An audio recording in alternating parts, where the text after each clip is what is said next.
વિદ્યાર્થી મિત્રો, ગયા લેક્ચરની અંદર આપણે જે વાત કરી હતી, ખાસ કરીને જે લેક્ચરની અંદર આપણે સુનામી અને પૂર વિશે વાત કરી હતી. આ બંને પાણીજન્ય કુદરતી આપત્તિ ગણવામાં આવે છે.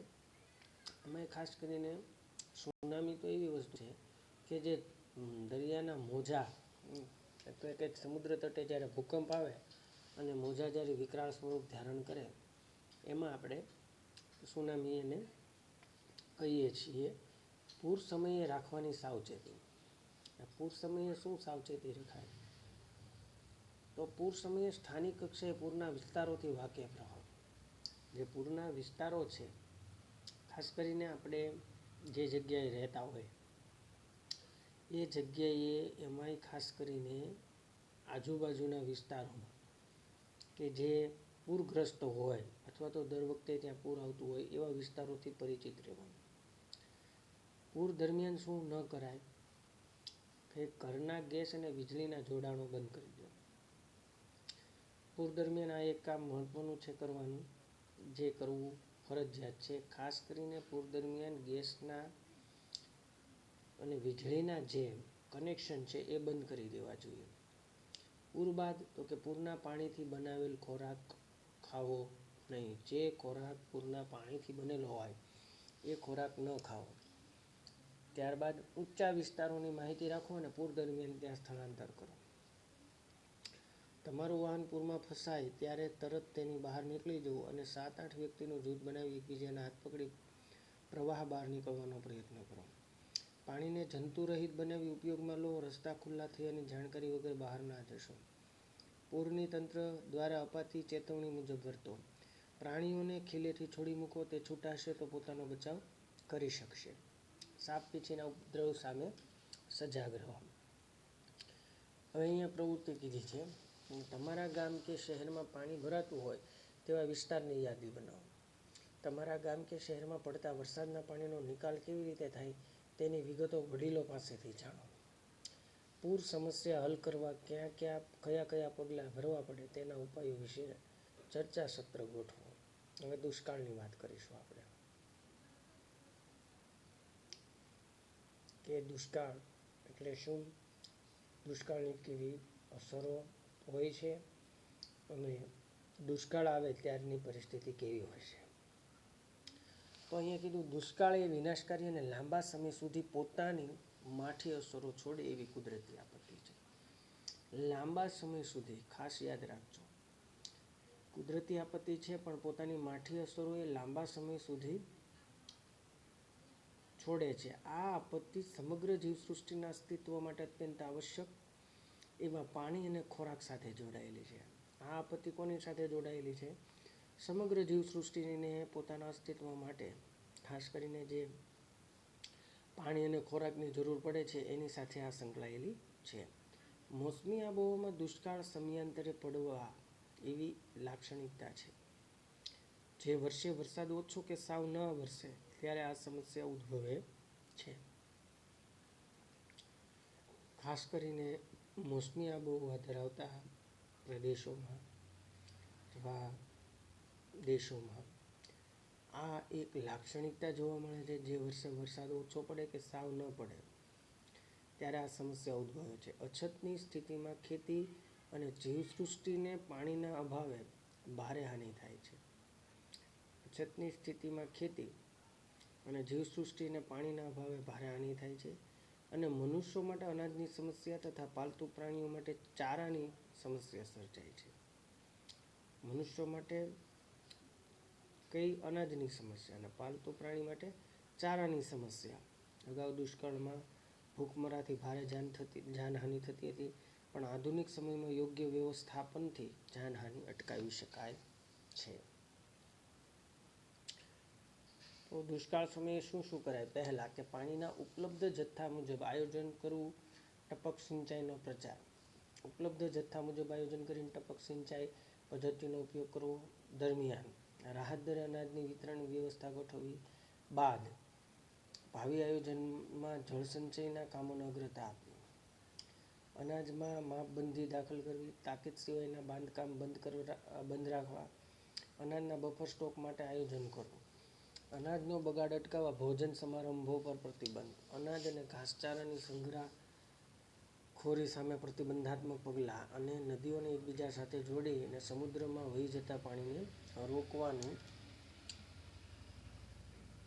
આયોજન કરવું. એટલે કે અહીંયા જે કરવા જેવું છે, ન કરવા જેવું છે અને આફત આવી ગયા બાદ શું કરી શકાય એની માહિતી આપી છે. હવે આપત્તિની અસરો કેવી હોય છે એની થોડી ટૂંકમાં આપણે સમજ કેળવી લઈએ.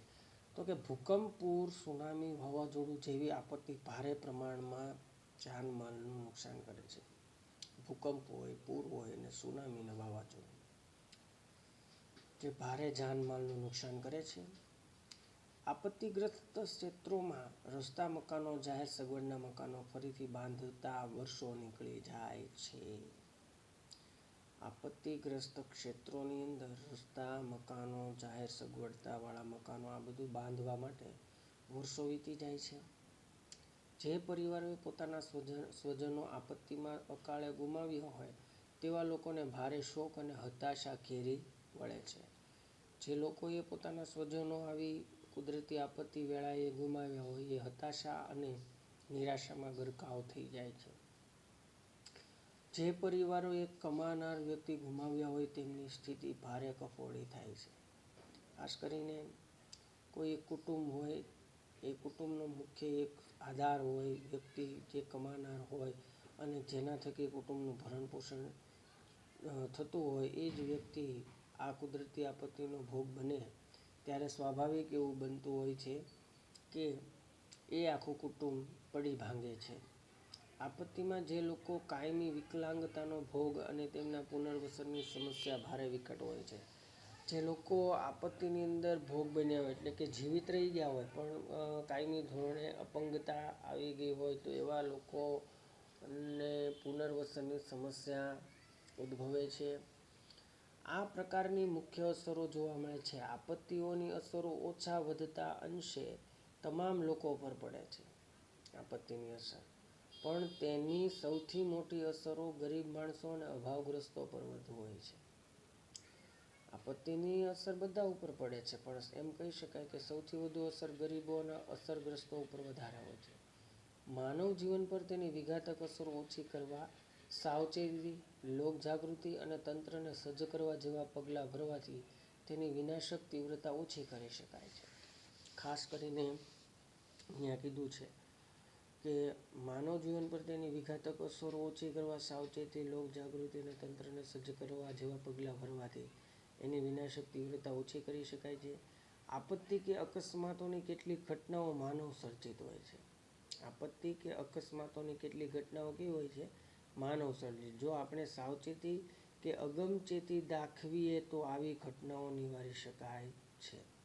ઘણીવાર આપત્તિ સમયે લોકો રાહત કે બચાવ કાર્યમાં મદદરૂપ થવાના બદલે તે કામગીરીમાં અવરોધ કે વિલંબ થાય તે રીતે વાહનો ઊભા રાખીને મોબાઈલ ફોનથી વિડીયો ઉતારવા માંડે છે. જેના લીધે અસરગ્રસ્તોનું જીવન જોખમ પણ સર્જાય છે. આવા સમયે આપણે રાહત અને બચાવ કામગીરીમાં તંત્રને મદદરૂપ થવું જોઈએ. જાણવું ગમશે એમાં એક માહિતી આપી છે પ્રકોપ જૈવિક આપત્તિ. તીડ. તીડ એ કીટક વર્ગમાં આવે છે. તેની 11,000થી પ્રજાતિઓ જોવા મળે છે. વળી તે ઝુંડમાં રહેવાનું પસંદ કરે છે. ખાસ આ એક કેવી તીડ આપત્તિ ગણાય. તો અહીંયા શું કીધું છે કે તીડ એ કીટક વર્ગમાં આવે છે અને 11,000થી પણ વધુ પ્રજાતિઓ તેની આવેલી છે. વળી તે ઝુંડમાં રહેવાનું પસંદ કરે છે. 2019-20માં ગુજરાતના રણ વિસ્તાર અને રણકાંઠે આવેલી કચ્છ, બનાસકાંઠા, પાટણ જિલ્લાના કેટલાક વિસ્તારોમાં તેનો ઉપદ્રવ જોવા મળ્યો હતો. ગુજરાતમાં પણ ખાસ કરીને એમાં જોવા મળતી તીડ રણતીડ કે ખાઉધરા તીડ નામે ઓળખાય છે. ગુજરાતની અંદર એની પ્રજાતિ તીડ, રણતીડ, ખાઉધરાથી ઓળખાય છે. આ પ્રજાતિના તીડ કરોડોની સંખ્યામાં ઝુંડ સામે ત્રાટકે છે. આ પ્રજાતિના તીડ છે એ કરોડોની સંખ્યામાં ઝુંડ રૂપે ત્રાટકે છે. તેના જીવનકાળ દરમિયાન પોતાના વજનથી 1000 ગણું ખાય છે. એના વજનથી 1000 ગણું ખાય છે. પોતાના સ્થળાંતર માર્ગમાં એ જ્યાં ઉતરે ત્યાં ખેતી પાક, લીલી વનસ્પતિ, વૃક્ષોના પાંદડાને આહાર બનાવીને એ વિસ્તારના ખેત પાકોને સફાચટ કરી મૂકે છે.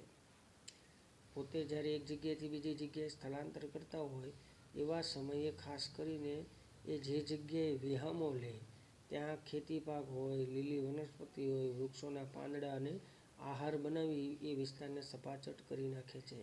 જે ક્ષેત્રોમાં, ખાસ કરીને અહીંયા એમ કીધું છે કે જે ક્ષેત્રોની અંદર તીડનો ઉપદ્રવ થાય ત્યાં ખેતી પાકોના અભાવ, અનાજની દુકાળ જેવી પરિસ્થિતિ થાય છે. જોકે આજના આધુનિક વાહન વ્યવહારની સુવિધાના સમયમાં અન્ય પ્રદેશોમાંથી અનાજ લાવી આ તંગી દૂર કરી શકાય છે.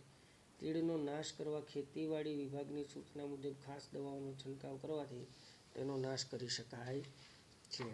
તો અહીંયા બે વસ્તુ આપણી સામે અસ્તિત્વમાં આવે છે કે તીડ જેવી સમસ્યાને દૂર કરવા માટે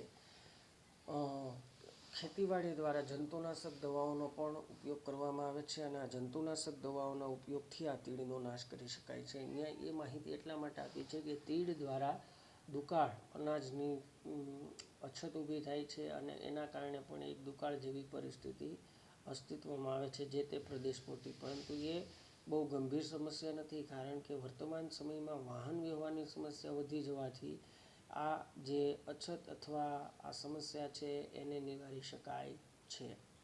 તો વિદ્યાર્થી મિત્રો, આપત્તિ અને વ્યવસ્થાપનની અંદર આ પ્રકરણમાં આપણે જે આપત્તિઓ વિશે ચર્ચા કરી એમાં થોડીક માહિતી ઉપરની રીતે લઈ લઈએ. સૌપ્રથમ આપણે આપત્તિની વાત કરી તો આપત્તિ બે પ્રકારની હોય છે. એક કુદરતી આપત્તિ હોય છે, એક માનવ સર્જિત આપત્તિ હોય છે.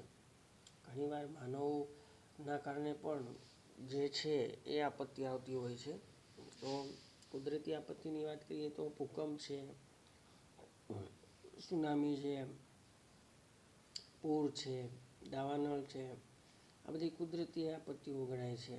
ત્યારે માનવ સર્જિત આપત્તિમાં ઔદ્યોગિક અકસ્માત, બોમ્બ વિસ્ફોટ, આવી બધી જે છે હુલ્લડ, એ બધી માનવ સર્જિત આપત્તિ ગણવામાં આવે છે. પણ આપણા શીર્ષક હેઠળ અહીંયા આપણે કુદરતી આપત્તિ વિશે અભ્યાસ કર્યો, જેમાં ભૂકંપ જેવી આપત્તિની ચર્ચા કરી, પૂરની ચર્ચા કરી, દુષ્કાળની ચર્ચા કરી, સુનામીની ચર્ચા કરી અને આમ વિવિધ મુદ્દાઓની ચર્ચા આપણે કરી.